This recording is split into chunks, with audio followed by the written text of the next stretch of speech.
자, 이어서 우리 32하고 33은 하나로 봐도 된다고 말씀드렸죠. 그래서 이번에는 자료형에 대해서 보겠습니다. 자, 자료형이라고 하는 거는 이제 변수의 형태를 의미하는데, 이 변수의 형태가 그냥 단순히 형태만 있는 게 아니라, 정수만 있는 게 아니라, 혹은 실수만 있는 게 아니라, 얘네를 자료형이라고 하는 게 아니라 이 안에 있는 데이터 연산까지의 집합을 우리가 자료의 형이라 이야기한다. 기억하시면 되고요. 기본적인 자료형은 논리형, true and false를 이야기하는 거예요. 그래서 다른 말로 부울형이라고도 하고, 문자냐, 정수냐, 실수냐. 그리고 뭐 얘네가 이제 세세하게 쪼개져 나갑니다. 이제 정수에서도 이제 스몰 있고 라지가 있고요. 실수에서도 싱글 있고 더블이 있고 그래요. 스몰 라지가 아니라 싱글 더블 이렇게 보통 이야기를 합니다. 자, 다음에 이번에는 구조적 자료형이라고 하는데, 그러니까 자료 형태인데 어떤 식으로 이 데이터를 구조할 것이냐에 대한 것이에요. 그래서 우선은 배열이라고 하는 거는 그냥 단순히 나열을 하는 겁니다. 좀 있으면 이제 배우겠지만 뭐 Q라고 하는 것처럼 값들을 이렇게 쭉 나열하는 거예요. 그래서 A, B, C, D, E 뭐 이렇게. 자, 레코드라고 하는 거는 뭐 서로 다른 성격들을 이렇게 따로따로 묶어 놓는 형태가 되는 거고, 뭐 이제 얘네 중에서 이제 제일 중요한 애가 이제 포인터가 됩니다. 포인터. 포인터라고 하는 거는 얘를 연결 리스트라고 하거든요. 배열을 연결 리스트라고 하는데, 이렇게 하면은 예를 들어서 중간에 얘가 D가 아니라 E, F 이렇게 했을 때 이 중간에 내가 D를 빼먹은 거야. D를 추가하고 싶어요. 그러면은 뒤에 있는 애들을 모두 다 재정렬을 다시 해야 되잖아요. 그래서 이런 불편함을 없애기 위해서 나온 게 이제 이 연결 리스트 혹은 이제 포인터라고 이야기를 해요. 다른 말로 이제 얘를 뭐라고 한다고요? 이 연결 리스트라고 한다. 연결 리스트라고 한다. 그래서 얘는 어떻게 돼 있냐면 요렇게 값들이 있는데 앞뒤에 주소가 이렇게 달려 있어요. 그래서 앞뒤에 주소가 달려 있는 이러한 형태의 값의 연장이 되는 거고, 얘네가 이렇게 연결이 돼 있어요. 리스트로. 근데 만약에 예를 들어가지고 얘가 이제 A고, 얘가 C고, 얘가 F다 그랬을 때 여기다가 B를 하나 넣고 싶다. 여기에는 B를 넣고 싶다 그러면 여기에서 뭐만 해주면 되냐면 여기서 끝나는 부분의 연결 위치와 얘에서 끝나는 부분의 연결 위치만 변경을 해주면, 주소만 변경해주면 연결해서 추가할 수가 있죠. 그래서 얘를 우리가 연결 리스트 혹은 포인터라고 한다. 그래서 우리가 C 언어에서는 포인터라고 이야기를 하고요. 자료 구조에서는 연결 리스트라고 한다. 그냥 기억하시면 돼요. 자, 이렇게 돼서 객체를 참조하기 위해 주소값으로 한다. 그래서 주소가 앞뒤에 붙어요. 하나의 자료에 동시에 많은 리스트를 연결이 가능하고, 커다란 배열 원소를 효율적으로 저장하고 관리할 때 좋고, 고급 언어, C 언어에 주로 사용하고, 얘는 이제 시험 문제에 최근에 이제 나오고 있어요. 그래서 이거는 뒤에 C 언어에 가서 또 배우게 됩니다. 그러면 이제 이 자료 구조, 사실은 이제 얘네가 나오기 전에 얘가 나와야 되는 건데, 자료 구조에 보면은 우선 첫 번째 스택이라고 하는 애가 있어요. 그래서 스택이라고 해서 그림을 좀 보여드릴게요. 이렇게 생겼습니다. 이거. 자, 그래서 얘는 뭘 생각하면 되냐면, 여러분들 김장하셨나요? 김장독이라고 생각하자고. 저희 집 김장 이번에 망쳐가지고 김치가 다 물렀어요. 소금이 잘못됐다고 하더라고. 작년에도 좀 그랬는데. 아무튼 그렇다 치자고요. 그래서 우선은 맨 처음에 우리가 김장할 때 배추를 넣으면 A라고 하는 애를 넣잖아요. 그럼 뒤에다가요. 위에다가 쌓아 올리잖아요. 그러면 꺼낼 때는 어떻게 해요? C부터 꺼내 먹어야 되죠? 근데 사실은 이제 김치 꺼내 먹을 때 얘부터 꺼내 먹어야 되잖아요. 그래서 어떻게 해요? 얘를 그릇에다 담아놓죠. 담아놓고 또 얘도 꺼내요. 그래서 맨 아래에 있는 걸 꺼내 먹고 다시 얘를 이렇게 넣게 되죠. 그래서 얘는 뭐냐? 마지막에 들어간 애가 제일 먼저 나와요. 그리고 맨 먼저 들어간 애를 꺼내려면 얘네를 다 꺼내내야 돼요. 그래서 여기에 나오는 게 여기 위에 보시면은 이 위쪽을 우리 뭐라고 하냐면은 여기를 이 포인터라고 이야기를 합니다. 맨 위에. 그래서 얘를 맨 위에 무슨 포인터를 하냐면 탑 포인터라고 이야기해요. 높이. 그 다음에 맨 아래는 우리가 바텀이라고 해요. 바닥. 그리고 우리가 꺼내는 거를 팝이라고 하고요. 넣는 걸 푸시라고 그래요. 그래서 얘는 서브루틴 호출 처리나 뭐 복귀 주소를 저장하고 조회하는 데 사용한대요. 그래서 얘는 나중에 또 이제 우리 운영 체제가 또 뒤에 있을 거거든요. 조금 나오는데 그때 또 한번 나오게 돼요. 이렇게 된다는 거. Q는요, 양쪽이 다 뚫려 있어요. 이렇게. 대신에 이제 입력하는 부분과 나가는 부분이 이렇게 있고, 입력하는 부분을 우리가 프론트라고 하고요. 나가는 부분을 이제 리어라고 이야기를 합니다. 들어가는 순서대로 되기 때문에 운영체제의 작업 스케줄링에 사용이 돼요. 자, 얘를 이제 혼합해가지고 데크라는 애가 나왔어요. 그래서 얘는 양쪽으로 삽입 삭제가 가능한 애예요. 그래서 얘는 뭐 서로 다른 방향에서 삽입 삭제가 모두 가능한 그런 형태다. 그렇게만 기억하세요. 자, 그러면은 이런 자료에는 어떤 형태의 표현 방식이 있느냐 이거예요. 그래서 우선은 자료의 내부적 표현 방식, 뭐 여기에는 조금만 나왔는데 사실은 굉장히 많아요. 문자형부터 시작해가지고 숫자까지 다 돼 있는데, 사무자동화에는 거기까지 그렇게 많이 볼 필요 없고, 우리가 이제 시험 문제 나왔던 애들만 제가 뽑아서 넣어놔서 약간 좀 연결이 좀 안 될 수가 있긴 있는데, 그래도 그걸 다 공부할 수는 없잖아요. 그래서 우선은 내부적으로 컴퓨터 내부적으로 처리하는 방식에는 소수점 표현하는 방식 중에는 고정 소수점하고 부동 소수점 방식이 있어요. 그래서 고정 소수점 방식 같은 경우에는 소수점이 그냥 고정돼 있는 거예요. 그래서 예를 들면 36.76 이런 거면 그냥 이거예요. 그래서 이렇게 표현하는 거고, 부동 소수점은 36.76이다 그러면 얘를 뒤로 빼요. 그래서 3676으로 하고 곱하기 10의 마이너스 2승 이렇게 해버리는 거예요. 요 지수부를 이용을 해가지고 우리가 값을 아주 큰 값까지 표현할 수 있겠죠. 아주 작은 값에서 아주 큰 값까지. 그지? 얘가 부동소수점이에요. 부동이라는 건 떠다니는 거예요. 플로트. 이것도 마찬가지예요. 앞에서 말씀드렸듯이 일본 사람들이, 일본 학자들이 번역한 걸 우리나라 학자들이 갖다가 그냥 차용하다 보니까 부동이라고 하는 게 나왔는데, 우리가 일반적으로 부동이라고 하는 건 뭐예요? 움직이지 마. 꼼짝 마. 부동 자세 이렇게 얘기를 하죠. 근데 얘 이제 원어는 이제 플로트란 말이야. 아직 좀 골 때리는 상황입니다. 그래서 언제 우리나라는 일제 잔재를 청산할 것인가? 자, 이것도 참 큰 학술적으로도 굉장히 많이 의존했었기 때문에 지금은 안 그렇죠. 지금 얼마든지 해낼 수 있는데 귀찮은가 봐요.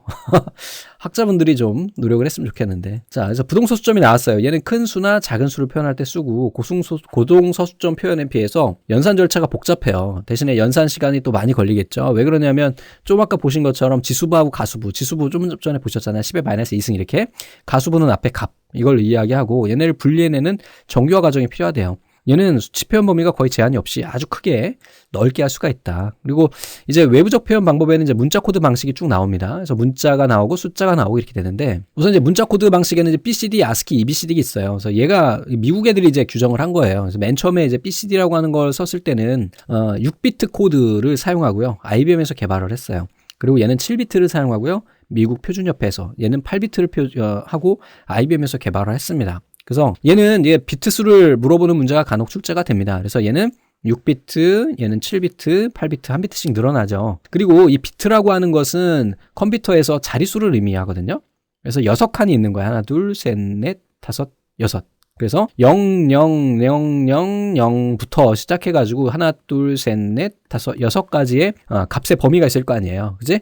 00001 이진수로 계산을 합니다. 00010, 00011 뭐 이렇게 아주 쭉 하다 보면 이걸 간단하게 계산하는 방식이 2의 승수로 하면 돼요. 이진수기 때문에. 그래서 2의 6승 해버리면 얘가 64가지가 나오게 됩니다. 1, 2, 4, 8, 16, 32 이렇게 되는 거고, 얘를 다 더하면 64가 나온다는 거예요.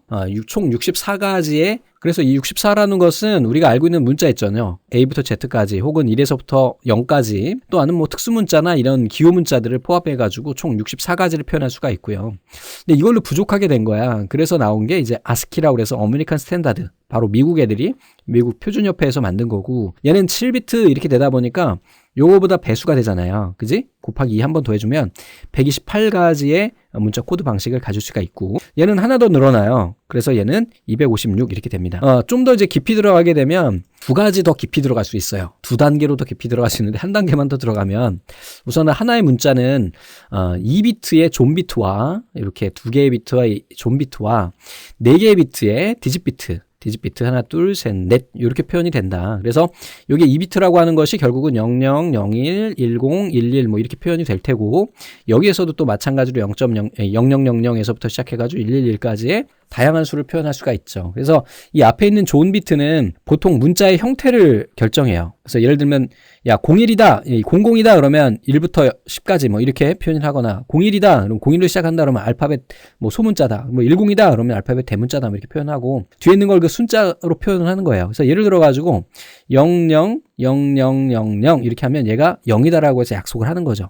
그러면 뭐 00, 0001 이렇게 하면은 얘는 1이다. 혹은 10, 0000 이렇게 하면 얘는 A다 라고 해서 약속을 정해놓게 되는 겁니다. 그래서 2개의 존비트하고 4개의 디짓비트로 구성이 돼 있고, 얘 같은 경우에는 존비트가 3개예요. 디짓비트는 항상 4입니다.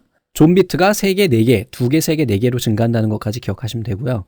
사실은 얘가 6비트로 구성이 되지 않고요. 이게 헷갈릴 수가 있어서 말씀 안 드릴게요. 이거는 하나 더 들어가는 것까지는 하지 않겠습니다. 그래서 실제로는 얘가 7비트로 구성이 돼 있어요. 그래서 시험 문제 나오면 좀 헷갈릴 수는 있는데, 그건 이제 정보 처리급 정도에서 이야기가 되는 거니까 우선 거기까지. 자, 숫자 코드에는 이제 BCD 코드라는 애가 나와요. 선생님 여기에도 BCD 코드가 있는데요. 얘는 여기 보면은 얘랑 같은 애인데, 얘는 이제 숫자를 표현하는 거로, 다른 말로 바이너리 코드라고 해서 이 문자 코드인 BCD에서 존비트를 생략해서 표현하는 거예요. 숫자 코드를. 그래서 10진수 한 자리를 2진수 4비트로 표현을 한대요. 그래서 대표적으로 8421 코드라고도 한다 그러는데 뭔 얘기냐면은 쉽게 얘기해서 얘를 10진수 한 자리를 2진수 4비트로 표현한다. 그래서 여러분들 뭐 2진수로 예를 들어서 뭐 1011 이런 게 있다. 4비트잖아요. 4개. 이렇게 4개로 표현을 합니다. BCD 코드에서는. 그러면 얘는 10진수로 몇 개냐 이거죠. 어떻게 계산해요?